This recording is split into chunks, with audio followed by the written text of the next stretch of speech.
بسم اللہ الرحمن الرحیم۔ الصلاۃ والسلام علیک یا رسول اللہ وعلی آلک و صحابک یا حبیب اللہ۔ اللہ صلی علی محمد و آل محمد۔ حضرت عثمان رضی اللہ تعالی عنہ نے آپ صلی اللہ علیہ وسلم سے ایک آیت کی تفسیر پوچھی۔ وہ آیت کون سی ہے؟ لَہُ مَقَالِيدُ السَّمَاوَاتِ وَالْأَرْضِ، آسمانوں اور زمینوں کی کنجیاں اسی کے پاس ہیں۔ یہ مقالید اور مفاتیح دونوں ہم معنی لفظ ہیں۔ مفاتیح اور مقالید، پہلے آپ لکھیں مقالید اور پھر لکھیں مفاتیح۔ مقالید کا پہلا میم اور مفاتیح کا پہلا میم، پھر مقالید کا آخری دال اور مفاتیح کا آخری ہے۔ طریقہ کیا ہے؟ مقالید کا پہلا میم لیں گے، مفاتیح کا آخری حرف ہے، اور پھر مفاتیح کا پہلا میم اور مقالید کا آخری حرف دال۔ اس لفظ سے محمد بنتا ہے۔ ان دونوں کے حروف کو یوں ایسے آگے پیچھے کر کے محمد بنتا ہے، اور کائنات کی چابیاں اللہ تبارک و تعالیٰ نے محمد صلی اللہ علیہ وسلم کو عطا کی ہیں۔ جس طرح آسمانوں کی چابیاں اور جنت کی چابیاں کیا ہیں؟ لا الہ الا اللہ محمد الرسول اللہ۔ معنی لطیف ہے، اشارہ لطیف ہے، سمجھنے کی کوشش کرو۔ تفصیل میں جائیں گے تو کئی دن درکار ہے۔ تو اس آیت کی تشریح جب حضرت عثمان رضی اللہ تعالی عنہ نے آپ صلی اللہ علیہ وسلم سے پوچھی تو آپ صلی اللہ علیہ وسلم نے فرمایا کہ تم نے مجھ سے ایک بڑی بات دریافت کی ہے، اور تمہارے علاوہ کسی اور نے مجھ سے نہیں پوچھی۔ وہ یہ ہے کہ لا الہ الا اللہ واللہ اکبر، سبحان اللہ والحمد للہ، ولا حول ولا قوة الا باللہ عز وجل، واستغفر اللہ الاول والآخر والظاہر والباطن، لہ الملک ولہ الحمد بیدہ الخیر وہو علی کل شیء قدیر۔ یہ آپ صلی اللہ علیہ وسلم نے ارشاد فرمایا کہ جو ان کلمات کو صبح اور شام 10 بار پڑھے، اس پر اللہ تبارک و تعالی 6 فضیلتیں اسے دیتا ہے۔ کون سے الفاظ؟ لا الہ الا اللہ واللہ اکبر، سبحان اللہ والحمد للہ، ولا حول ولا قوة الا باللہ عز وجل، واستغفر اللہ الاول والآخر والظاہر والباطن، لہ الملک ولہ الحمد بیدہ الخیر وہو علی کل شیء قدیر۔ یہ پہلی فضیلت کون سی ہے؟ کہ اسے ابلیس اور اس کے لشکروں سے اللہ تبارک و تعالی محفوظ اور مامون رکھتا ہے۔ ابلیس اور اس کے شتونگڑے، پورا گروہ اس بندے کا کچھ نہیں بگاڑ سکتا۔ اور جب بازار میں جائیں تو چوتھا کلمہ پڑھ لیں، جو عام سادہ معنی میں بھی ترتیب رکھی ہے نا، چوتھا کلمہ لا الہ الا اللہ وحدہ لا شریک لہ لہ الملک ولہ الحمد یحیی و یمیت وہو حی لا یموت ابدا ابدا ذو الجلال والاکرام بیدہ الخیر وہو علی کل شیء قدیر۔ یہ پڑھ لیں، بازار میں کسی قسم کے دجل و فریب و مکر سے آپ محفوظ رہیں گے۔ جو چیز خریدیں گے نفع ہوگا، نقصان کسی سے نہیں اٹھائیں گے، اور شیطان کے مکر و فریب، ان کے دجل سے محفوظ رہیں گے۔ دوسری فضیلت یہ ہے کہ اسے ثواب کا ایک عظیم خزانہ دیا جاتا ہے ان کلمات کے پڑھنے کی وجہ سے۔ اور تیسری فضیلت یہ ہے کہ جنت میں اس کا درجہ بہت بلند ہوتا ہے۔ جس نے صرف سبحان اللہ کہا نا، اس نے جنت میں اپنے لیے ایک پودا لگا لیا، ایک محل بنا لیا۔ اور چوتھی فضیلت یہ ہے کہ اللہ تبارک و تعالیٰ اس کا نکاح حور عین سے، حور عین کا امثال لؤلؤ المکنون جزاء بما کانوا یعملون۔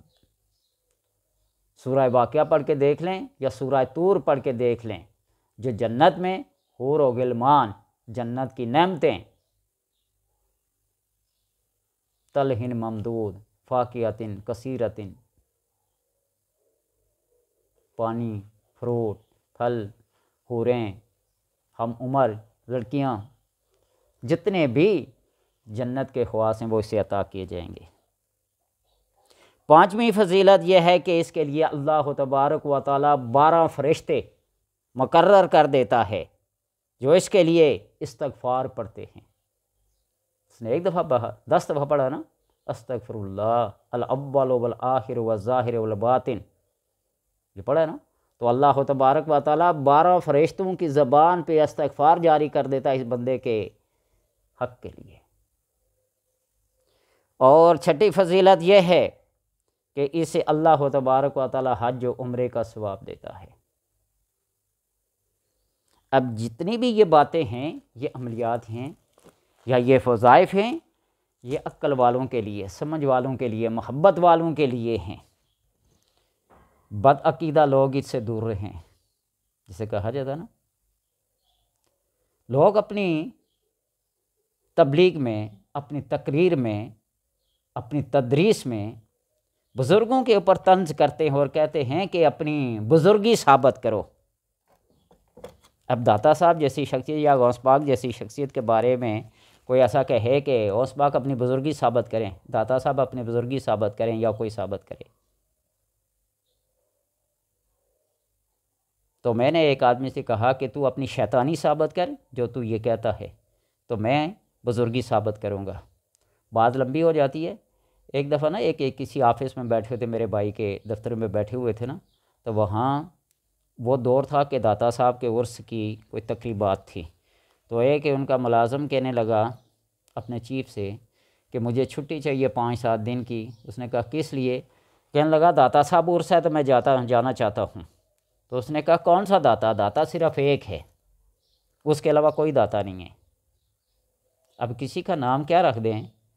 غنی رکھ دیں، لوگ سنگل نام سے پکارتے ہیں عبد الغنی، یا کسی کا نام رحمان رکھ لیں، سنگل نام، لکھنا تو یہی ہے عبد الرحمان۔ تو اب اس کے غنی کہنے سے لوگ کہیں گے غنی غنی پکار رہا ہے، تو غنی تو ایک ہی ہے، رحمان تو ایک ہی ہے۔ کافی بحث چھڑ پڑی۔ قصہ مختصر، میں آپ کو مختصر بات بتائیں تو میری وہ رگی حمیت جو تھی نا بزرگوں کے بارے میں، وہ پھڑکی۔ اس وقت جوانی تھی نا، اور جوانی کے عالم میں ہم نوکریاں بھی لٹا چکے تھے جس بات میں۔ تو میں نے اسے کہا بھائی داتا اگر کوئی چیز نہیں ہے تو اتنے سارے لاکھوں کے حساب سے لوگ جو وہاں ہوتے ہیں وہ ایسے ہی بے وقوف سارے، کافی گرما گرمی ہے۔ تو میں نے اسے کہا ایک چیلنج کرتے ہیں، تیرے نزدیک داتا کون ہے؟ اللہ داتا۔ میں نے کہا وہ سب کا حقیقی داتا ہے، اس میں کوئی شک نہیں ہے۔ ہم تیرے اس عقیدے کو، یقین کو تسلیم کرتے ہیں اور لکھ لیتے ہیں کہ اللہ کے علاوہ کوئی داتا نہیں ہے، اور ہم وقتی طور پہ، جزوی طور پہ کہتے ہیں، ایک عارضی طور پہ کہتے ہیں کہ اس کے علاوہ کئی داتا ہیں، کہ ہاں یہ تم شرک کر رہے ہو۔ میں نے کہا شرک کی بات ابھی کرتا ہوں نا، ابھی تو بات شروع ہوئی ہے۔ الزامی جواب یا تحقیقی یا علمی جو بھی ہو، باتوں سے بات نکلتی ہے۔ تو میں نے اسے کہا کہ تو جس داتا کو مانتا ہے نا اس کو میں بھی مانتا ہوں، لیکن مجھے ابھی 10 لاکھ روپے کی ضرورت ہے، اور ابھی ٹائم بھی زور کا ہے۔ تو نماز پڑھ، میں بھی تیرے ساتھ نماز پڑھتا ہوں، اور تو اپنے داتا سے مجھے گڑ گڑا کر، مانگ کر، مذاق سے، حقیقتاً جیسا بھی تو مجھے 10 لاکھ روپیہ لے کے دے، 10 لاکھ روپیہ لے کے دے۔ تو میرا تو اسے وعدہ ہے کہ میں داتا دربار جا کے کرایہ خرچہ کھانا پینا سب کچھ برداشت کر کے میں تمہیں 15 لاکھ 20 لاکھ جتنی تمہیں ضرورت ہے وہاں سے لے کے دوں گا، لیکن شرط یہ ہے کہ تو اپنے حقیقی داتا سے مجھے پہلے لے کے دے گا، پھر میں تمہیں ڈبل اسے لے کے دوں گا۔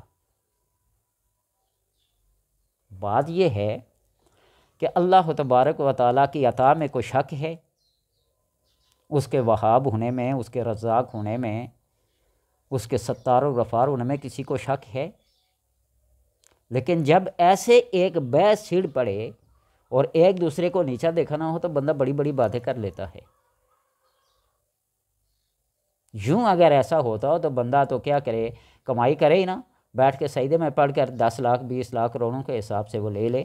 اور جس طرح میں اکثر یہ کہا کرتا ہوں کہ یہ آیت پڑھو بوریاں بھر کے تمہارے گھر میں آئیں گی کروڑوں کے حساب سے، یہ فلاں بزرگ نے مجھے یہ دیا تو میں کروڑوں کا مالک بن گیا۔ لوگوں کے عقائد کے ساتھ نہ کھیلو۔ وہ جو نیکیاں آخرت کے لیے ہیں نا، یا جو عقیدت ہے وہ اپنے لیے ہے۔ یہ بات اگرچہ میرے مخالف جاتی ہو، کسی کے مخالف جاتی ہو، لیکن یوں چیلنج کرنا کسی کو زیب نہیں دیتا۔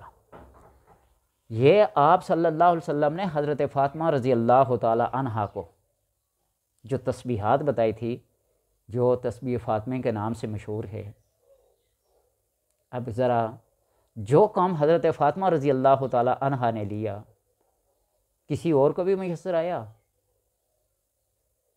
چکی پیس رہے ہوں، بس ہاتھ رکھنے کی ضرورت ہے، وہ خود بخود کیا کر دے، ہلتی رہے، کنویں سے پانی کھینچ رہی اور رسی ہاتھ میں ہو، باقی خود بخود ڈول چلا رہے، کوئی ایسا ہے؟ تو اس لیے ایسی باتوں کو چیلنج نہ کریں کہ تم بزرگی ثابت کرے تو ہمیں کیا کہہ لیں گے، تمہیں مان لیں گے، ایسے نہیں۔ اللہ تبارک و تعالیٰ کے جو نیک بندے ہوتے ہیں نا، اللہ تبارک و تعالیٰ نے ان کی زبان کو کن فیکون کا درجہ دیا ہوتا ہے۔ اولیاء را ہست قدرت از الہ، مولانا رومی جیسے لوگ کہہ گئے ہیں۔ تو اس لیے ہر مشکل دی کنجی یارو ہاتھ ولیاں دے آئی۔ تو جب آپ ایسے اعمال کریں گے، اپنے آپ کو اس نیکی کی کسوٹی پہ، اس تقوی کے معیار تک آپ لے جائیں گے نا، تو اس وقت کچھ مانگنے کی ضرورت ہی نہیں ہے۔ اس وقت خدا خود بندے سے پوچھے گا بتا تیری رضا کیا ہے۔ لیکن اس مرتبے تک پہلے جائیں تو صحیح نا۔ یہ طنز و تنقید سے بندہ نہیں جاتا، یہ اپنی خاموشی سے، اپنی عاجزی سے، اپنے جو انکسار سے وہاں پہنچتا ہے، ادب سے پہنچتا ہے۔ 2 لفظ پڑھ لیے ترجمہ والی کتابوں سے، عالم بن بیٹھے فاضل بن بیٹھے، ایسے نہیں۔ تو کہنے کا مقصد یہ ہے کہ جو باتیں آپ صلی اللہ علیہ وسلم کی زبان ترجمان سے ہم تک پہنچی ہیں، کیا ہم ان کا حق ادا کر رہے ہیں؟ اسی پاکی سے ساتھ، اسی طہارت کے ساتھ، اسی نیک نیتی کے ساتھ اور اخلاص کے ساتھ پڑھیں تو اللہ تبارک و تعالیٰ وہ کرامات، وہ معجزات، وہ مشاہدات سارے کے سارے بندے کو عطا کر دیتا ہے۔ تلسمات کی دنیا میں ایک تلسم کی اگر یہ حقیقت ہے کہ تلسم سے کچھ بندہ کر دیتا ہے، تنتر منتر جنتر سے کچھ ہو جاتا ہے۔ میرے پاس چند ایک جوان لڑکیاں آئی نا، جو کسی کا ہم ملازمت تھیں، اور گھریلو حالات بڑے ان کے بیچاروں کے کیا تھے، خراب تھے۔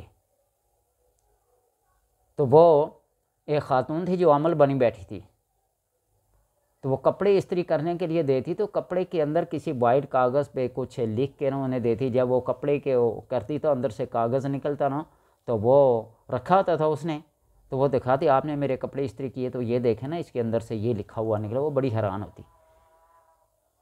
ایک دن میرے پاس ہوئے، کہنے لگے جی ہم فلاں خاتون کے ہاں کام کرتے ہیں تو یہ لکھا ہوئے پرچیاں نکلتی ہیں وہاں سے اور اس پہ کچھ۔ میں نے کہا 1 منٹ میں آپ کو صبر کروں۔ میرے پاس پڑی ہوئی تھی پھٹکڑی، سفید والی جو پھٹکڑی ہوتی ہے نا، یہ پھٹکڑی ہوتی ہے جو بھی اعراب کے لحاظ سے آپ پڑھے وہ ہوتی ہے۔ اس کو تھوڑا سا میں نے توڑ کے نا پیس کے پانی کے اندر رکھ دیا، اور یہ آپ یقین نہیں مانیں گے، اس قلم کو آپ اللہ پہ یقین کریں، اس قلم کا یہ ٹوٹا ہوا قلم ہے، پیچھے لکڑ لگی ہوئی ہے۔ یہ میرا بڑا بیٹا جب 5-6 مہینے کا تھا، میری جیب کے ساتھ یہ قلم لگا ہوا تھا، تو اس کو اٹھایا نا یوں، یہ ٹوٹ گیا تھا۔ اس آگے والے حصے کو میں ضائع نہیں کرنا چاہتا تھا، پیچھے یہ لکڑ لگا کے اس کو میں نے ہولڈر رہا ہے۔ اسی سے میں آج بھی اگر تعویذ لکھنا ہونا تو اسی کے ساتھ لکھتا ہوں۔ ٹھیک ہے، تو یوں ایسے میں نے اس پھٹکڑی کے پانی سے ایک وائٹ پیپر لیا نا، جس طرح یہ میرے پاس پڑے ہوئے ہیں، ایسے لیا اور اس پھٹکڑی کے پانی سے کیا کیا، لکھ دیا۔ خشک ہونے کے بعد میں نے اسے یہ کہا کہ اس کو کیا کرو، اب پانی میں ڈالو۔ جب پانی میں ڈالا اور اس کو یوں بھگو کے باہر نکلا، وہ جو میں نے لکھا تھا نا وہ سارا واضح نظر آ رہا تھا۔ تجربہ کر کے دیکھ لینا۔ یہ 3 چیزیں ہوتی ہیں، تنتر، منتر اور جنتر۔ منتر یہ جو پڑھ کر پھونک جھاڑ کی جاتی ہے نا، یہ تنتر یہ ہوتا ہے جس طرح یہ میں نے آپ کو مثال دی، تلسمات، سمجھے؟ تو اسی طرح جنتر جو ہوتا ہے جو کسی کو لکھ کے دیا جائے۔ تو اس لیے ان چیزوں کو ذہن میں رکھیں۔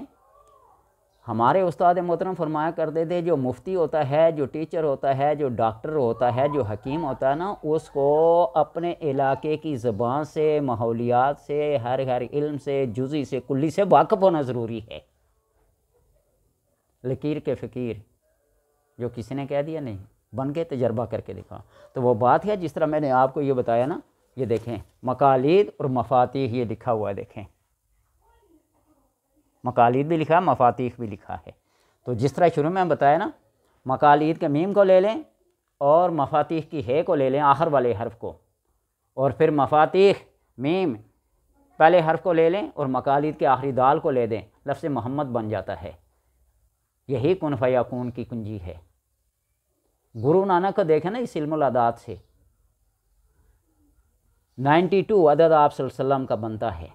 اس سے پوری کائنات کو ثابت کیا ہے کہ آپ کے وجود سے پوری کائنات ہے۔ قاعدہ کلیہ ہے علم الجفر کا، یہ علم العداد کا قاعدہ کلیہ ہے۔